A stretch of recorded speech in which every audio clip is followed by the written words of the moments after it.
नमस्कार। विभिन्न पड़ावों से गुजरते हुए आज यथार्थ पर आए हैं।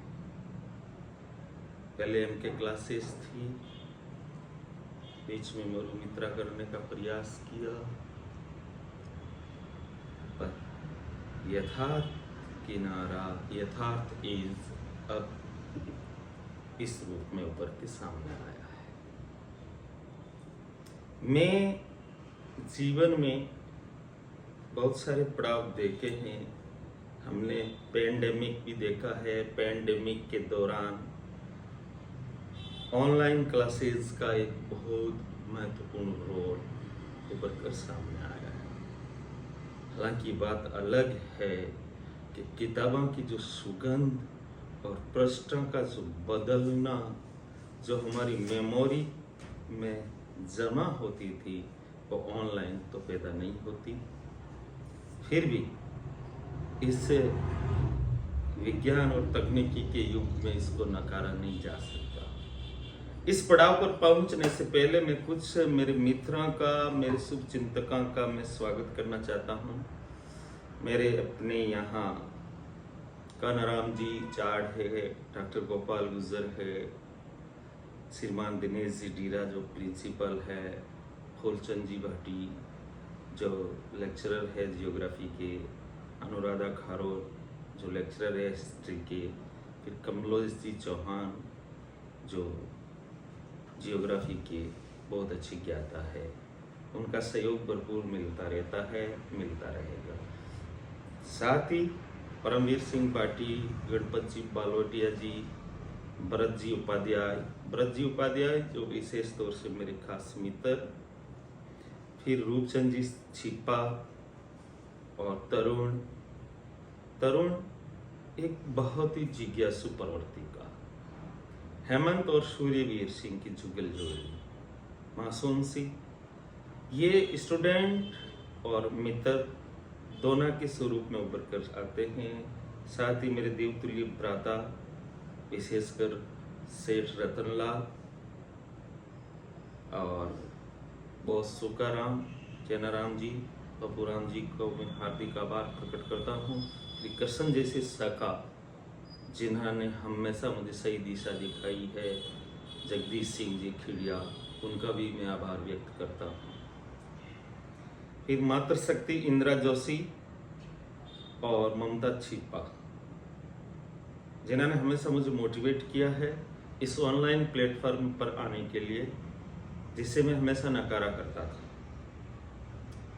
फिर छोटे बच्चे नरेंद्र, गोवर्धन, कुलदीप, राजेश, क्यूब, यानी 3 तरह के राजेश, इन सब का और बहुत सारे ऐसे नाम जो गाए बेगाए मेरे से जुड़े हुए हैं इस इंस्टीट्यूट से, मेरे से जुड़कर जो अपनी प्रतिभा को निखारा है और मैंने भी उनसे जुड़कर मेरी प्रतिभा में निखार लाया है और इस ऑनलाइन प्लेटफॉर्म पर आने पर मजबूर किया है, उन सभी शुभ चिंतकों को मैं हार्दिक आभार व्यक्त करता हूँ।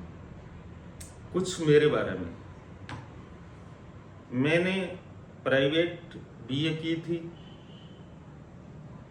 फिर एक सपना था कि कुछ करूं।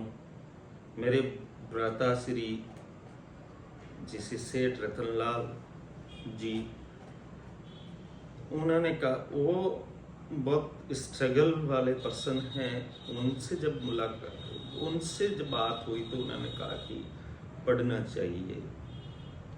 राष्ट्र में वो काम करते हैं, तो राष्ट्र में हमारे पूर्व मुख्य सचिव निरंजन आर्य साहब का पैतृक घर है, तो उन्होंने बताया था कि ये एक कलेक्टर का घर है। तो मुझे भी लगा कि मैं कलेक्टर की तैयारी करनी चाहिए और मैंने उस दरमियान में तैयारी करने लगा, बल्कि मैं तो किसी को भी कॉलेज भी परीक्षा देने ही गया था। और 2006 से मैंने IAS देना शुरू किया है। 2006 में मेरे फिलोसफी और हिस्ट्री सब्जेक्ट थे और 6, 8, 9, 10, 11, 12 इन सभी काला में मैंने मेंस दिए हैं और हिस्ट्री, फिलोसफी, एग्रीकल्चर और जियोग्राफी मुख्यतः मेरे सब्जेक्ट रहे हैं IAS मेंस में। 2-3 बार मैंने इंटरव्यू फेस किया, बट फाइनल सिलेक्शन नहीं हुआ। ऐसे बहुत सारे मित्र हैं जिनका मैं नाम नहीं लूँगा, जो विभिन्न पदों पर आसीन हैं, उनको मैं डिस्क्लोज नहीं करूँगा। बहुत सारे फ्रेंड सर्किल में हैं। फिर संघर्ष ही जीवन है, इसको एक ध्येय बनाते हुए पिछले कुछ वर्षों में मैंने मेरी आत्मा के साथ, मैंने मेरे जमीर के साथ कुछ गलत करा और कुछ लोगों के संगत से आकर ट्रैक से उतरा। पेंडेमिक का भी काल था, उस ट्रैक से उतर गया। आज मैं स्वस्थ चित आपके सामने। मेरा पढ़ाने का तरीका, वैसे जो मुझे जानते हैं उन सबको मालूम है, मेरे पढ़ाने का तरीका एनसीईआरटी पर आधारित है, और दूसरा सरकार के जो भी गजेट नोटिफिकेशंस है और विभिन्न नेशनल और इंटरनेशनल संस्थाएं हैं, उन संस्थाओं की रिपोर्ट, उन रिपोर्ट के आधार पर मैं हमेशा अध्ययन करने का प्रयास करता हूँ। मैं रोजाना 3-4 अखबार देखता हूँ, उन अखबारों की समरीज के रूप में मैं अब आपके सामने पेश होऊंगा, जिससे आप डेली वैदेशिक संबंधों को निकाल सकें और अद्यतन जानकारी से आप निरंतर पान करते रहें। दूसरा, मैं इन पेपर अखबारों से हमेशा वो चीज़ें खोजने का प्रयास करता हूँ तो सुप्रीम कोर्ट के फैसले या कुछ ऐसे विधिक मुद्दे हैं। जैसे कल ही एक सुप्रीम कोर्ट का फैसला आया था मदरसा बोर्ड को लेकर, उसके बारे में भी चर्चा करेंगे। तो हम विधिक मामले खंगालेंगे। अर्थात मैं जो कहना चाह रहा हूँ वो ये है कि आरएस प्री के एग्जाम तक मैं लगातार आपको कंटेंट उपलब्ध करवाता रहूंगा, और मेरा ये दावा है, हालांकि आप लोगों का पुष्प बना रहा और आप लोग मुझे प्रेरित करते रहे, तो मैं इस चीज़ की गारंटी देता हूँ कि मैं इतना एफर्ट्स कर लूँगा कि आपके पासिंग मार्क्स तो आ ही जाएंगे, यानी कि आरएस प्री तो क्लियर कर ही लेंगे। राज्य व्यवस्था को भी वर्तमान संदर्भ में पढ़ेंगे, अर्थव्यवस्था को भी वर्तमान संदर्भ में पढ़ेंगे, वैदेशिक व्यापार को भी हम ऐसे पढ़ेंगे कि विदेशी व्यापार, चाइना भारत संबंध, फिर चाइना के ब्रिक्स वाले संबंध, फिर यूएसए में चुनाव हो रहे हैं, हमारी फॉरेन पॉलिसी के संदर्भ में बहुत सारी चीजें हैं।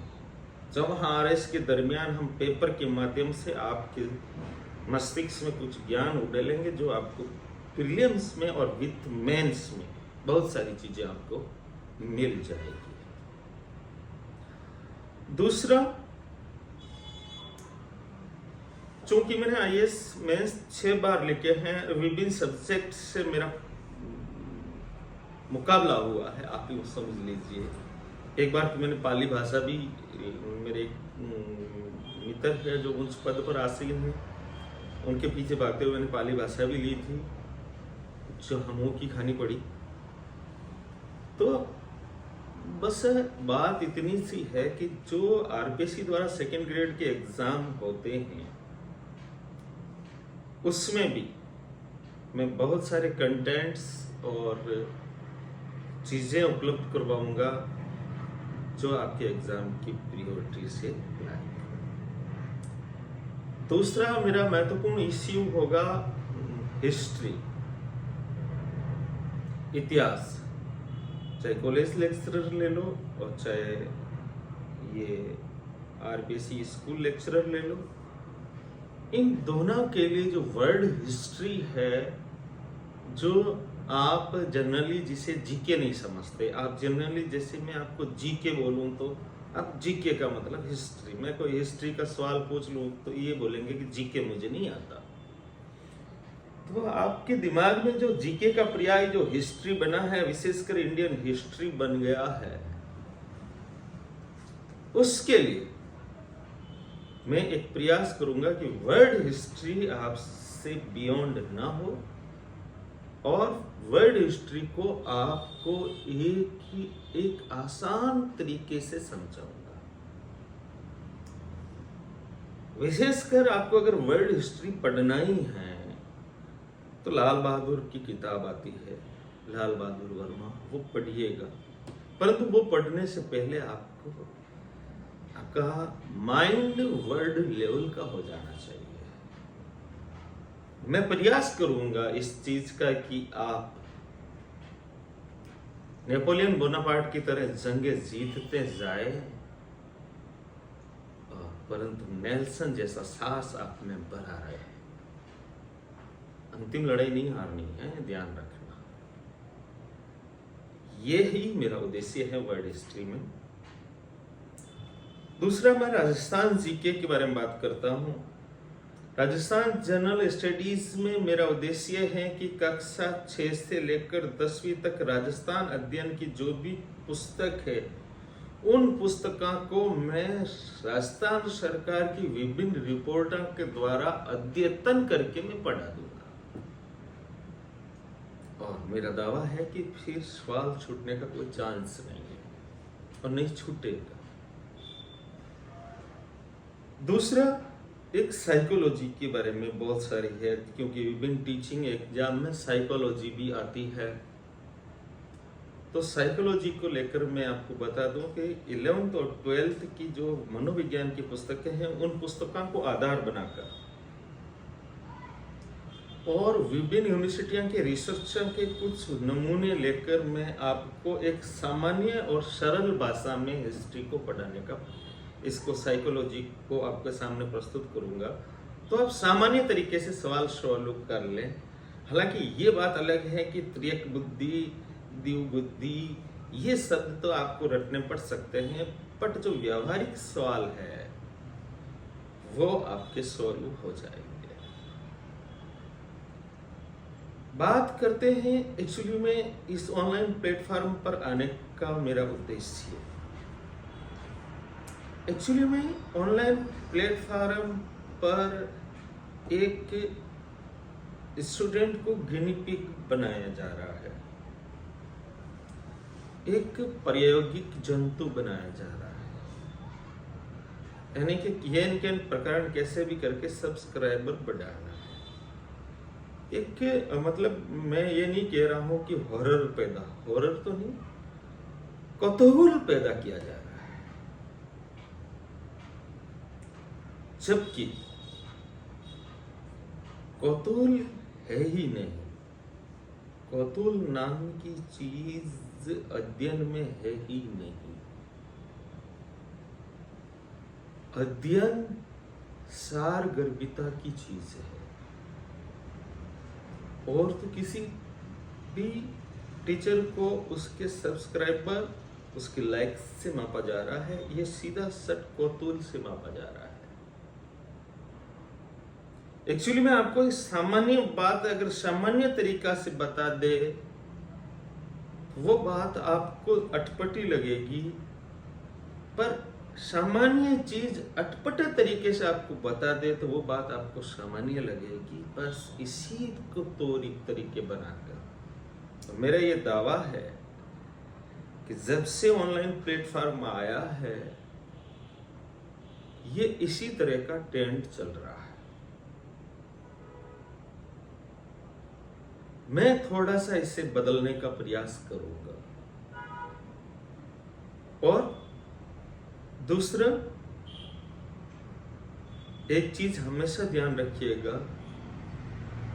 पन्ना की सुगंध और सरसराहट, और जब आप परीक्षा में बैठते हैं कोई सवाल आता है तो पेज नंबर आते हैं कि हाँ यार ये उस किताब में देखा था, ये ही राइट है, वो भूलना पड़ेगा ऑनलाइन प्लेटफॉर्म के पर। तो आप